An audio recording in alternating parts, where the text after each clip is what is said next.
Aminadong aktres na si Rofa Gutierrez na napatawad na niya ang kanyang ex-husband na si Yelmas Victas. Sa kanyang interview kay Morley Alinio, nito lamang Linggo, August 12 sa programa nito sa radyo sa DCRH sa kanyang segment na Showbiz Ganern, ikinuwento niya na maraming nangyari matapos ang muling pag-uusap nila ng ama ng kanyang mga anak na sina Loren at Binis, nito lamang karawan ng kanilang panganay. Hanggang sa ngayon kasi, hindi pa rin tinatantanan ng mga netizens at ilang mga showbiz media at Rofa Gutierrez fanatics ang posibilidad na magkakabalikan ang dalawa sa kabila ng mga bagay na nag-uugnay sa kanila bilang magulang ng kanilang anak na sina Loren at Binis Victas. At sa kalaman ng mga nakararami, masyadong pribado ang buhay ng actress beauty queen pagdating sa kanyang buhay pag-ibig, lalong-lalo na kung pag-uusapan ay ang kanyang dating asawang si Yelmas. At pati na rito ang mga hakakang pinag-uusapan ng ilang showbiz vlogger tungkol sa kanyang kasalukuyang boyfriend sa katauhan ng dating Quezon City Mayor Herbert Bautista. Kwento ni Rofa, matagal na raw niyang napatawad ang dating asawa mula sa mga nangyari noon sa kanilang relasyon.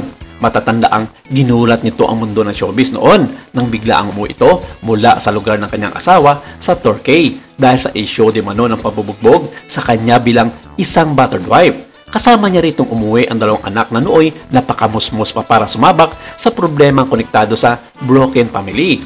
Sinabi rin niya na wala na ang takot sa kanyang dibdib, hindi gaya noon. Inilarawan pa nga ng actress na dark days niya ang kanyang pananatili sa Istanbul, Turkey.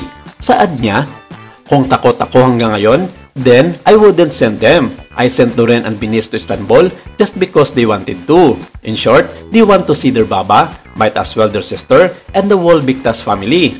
Past is past. As I said before, napatawad ko ang taong minahal ko noon, despite of all the pain and sacrifices I made way back when I was there with him. I really appreciate all those things, being a wife and a mother of two, and live with the fullest life I ever had. I admit, wala na talagang kirot sa puso ko. At sigurado ako, dahil hinarap ko din yun right after na nangyari, and imagine mo ilang years na ang nakakaraan. Matatandaang noong nakaraang taon ay nagkaroon ng reunion ang mag-aama matapos ang 15 years na hindi pagkikita. And of course, pinagpistahan agad ito hindi lamang ng mga showbiz media, kundi pati na rin ng mga netizens at mga marites kung anong mga bagay ang nagtulak sa magkakapatid upang bisitahin ang lugar ng kanilang ama kung saan lumaki sila mula sa pagkasilang hanggang sila'y mamulat bilang mga kabataan. Personal reasons daw ito ayon sa actress beauty queen at desisyon ito ng dalawang anak para dalawin ang kanilang ama na matagal na nilang hindi nakikita at nakakasama. They haven't seen their dad since we left Istanbul. This is way back 2006 and they came to visit one time but since then, the kids never saw him. Kaya ito na ang tamang panahon kasi may isip na rin ang dalawa. And besides, nakakausap nila ang kanilang ama seldom at a time weekly or a month. One more reasons for this is that they are amazed of the beauty of Turkey and they wanted it to be their bucket list, not just to see their baba. And besides, their sister Eknas wanted to see them personally and wanted to hug both of them. Well, I think part din ng culture nila yan. Marami ang nagtaka noon kung bakit ang dalawang bata lang ang pumunta sa naturang bansa kung saan nakatira ang kanyang asawa at ama ng kanilang anak na nasa Istanbul, Turkey at gustong malaman agad ito ng publiko ang totoong dahilan ng kanyang hindi pagsama.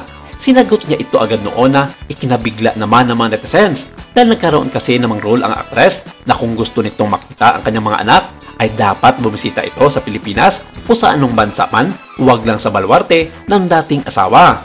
I just told Yelmas na if you wanna see your kids, come and visit them in the Philippines or we meet in a neutral country like United States, Europe, anywhere basta wag muna sa Turkey. I guess in that point in my life, you know, I was very afraid. I was scared because of what happened sa paghiwalay namin and hindi mo ako mabiblame kasi gusto ko maging safe ako, maging safe yung mga bata but didn't realize na it was 15 years na pala. Ani pa ni Rofa, pakiramdam doon niya ay daladala ng mga anak ang sakit na lumaki sila nang walang ama at pakiramdam nila inabandon na sila kahit nandyan naman ang ama niyang si Eddie Gutierrez.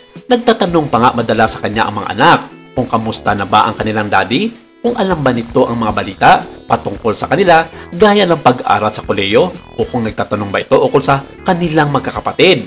Pagbubuking pa niya, 3 years in the making daw ang naging reunion ni Yelmas, Loren at Binis.